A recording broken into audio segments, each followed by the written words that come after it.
چطورین؟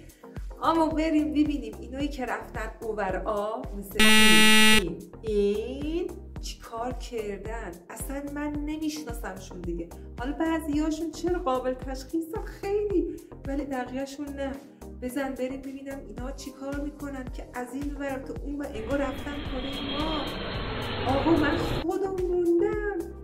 ببین اینو اولین نفر کسی نیست جز خانم گلشیفته که ترکونده حسابی. ولی خب خدای هنرمند خوب قابلی هستن و عالی عالی عالی. فقط تغییر تحولاتشون هم اونم اساسی بوده ها. نه راستی یادتون نره کانال سابسکرایب نکردین بکنین، کامنت و نظرتون در رابطه مخصوصا با این تغییرات که داریم میبینیم بفرمایید. نفر بعدی کسی نیست جز خانم پارسا، ریحانه پارسا. وای از این رو به اون شده.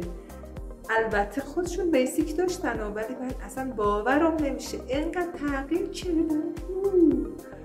نفر بعدی کیه؟ نفر بعدی کسی نیست جز وای این شهشهانی شده مدل. اصلا نمیتونم خدا این نگاه کن. خدا من که مردم. اینقدر تغییر یعنی کلا کنده ریخته اونور و کلا شده مدل. ها بریم بعدی ببینیم. کسی نیست که کیه؟ خانم معناز افشارم که همتون حضورتون هستن. ایشون قبلشه و بعدش هم که ایشون هستن.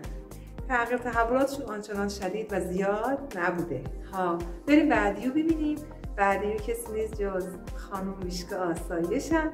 میشک آسایشم تغییر تحولاتش خیلی اینجوری یواشو دیم با قول ماه بوده. اصلا معلوم نیست همچه زیاد تغییر تحولات نکرده.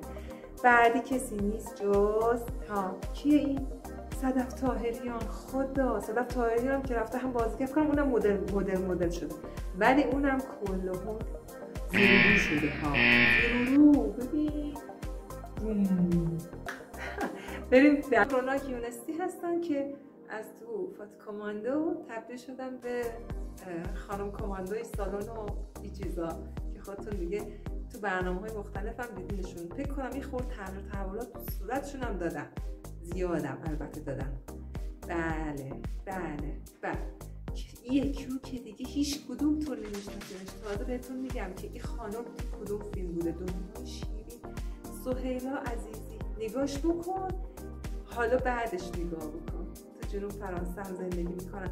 من که خودم 100 بار چک کردم و بازم نفهمیدم این چجوری اینقدر شد.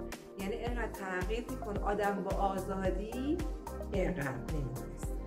باشه کامنت بذارینا. خب لایک، کامنت، سابسکرایب یادت نره.